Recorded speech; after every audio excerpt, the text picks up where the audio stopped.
এটা হলো দেশি পেঁয়াজ। রাত্রে ছিল ৪৫ টাকা কেজি, এখন ৩৫ টাকা কেজি।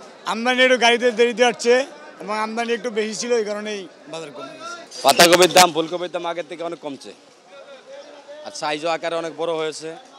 আগে সাইজ ছোট ছিল, দাম বেশি ছিল, এখন সাইজ বড় হয়েছে, দামও কমছে। ৪০ পাওয়া যায় পাতাকপি, ফুলকপি ৪০-৫০-এর ভিতরেই আছে। পেঁয়াজ পাবনারটা ১২০ টাকা আর ফরিদপুরেরটা ১১০ টাকা। ইন্ডিয়ান পেঁয়াজ আপনার ফ্রেশটা ১০০ টাকা, নর্মালটা ৯০ টাকা কেজি। আর আলু ইন্ডিয়ান পুরাতন বা দেশি পুরাতন ৮০ টাকা দরে বিক্রি হচ্ছে, আর নতুন আলু ইন্ডিয়ান ৯০ টাকা দরে বিক্রি হচ্ছে। কত কম আলুতে আপনার বাড়ছে বলতে নতুন আলুতে ১০ টাকা কমছে, ১০ টাকা করে নতুন আলু কমছে, কিন্তু পুরাতন আলু বাড়ছে কিন্তু ১০ টাকা করে। জিনিসের দাম বেশি হয়েছিল, বাড়ছিল, আর এখন এত বাড়তি কে, এখন কমে না, এখন তো আরো কমানোর কথা।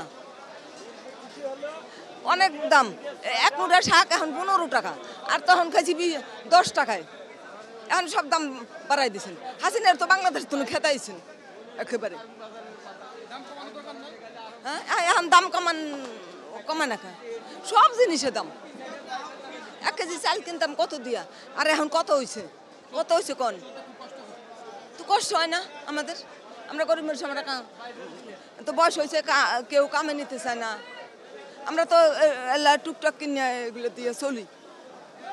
এত দাম জিনিসে, এখন এত দাম কে?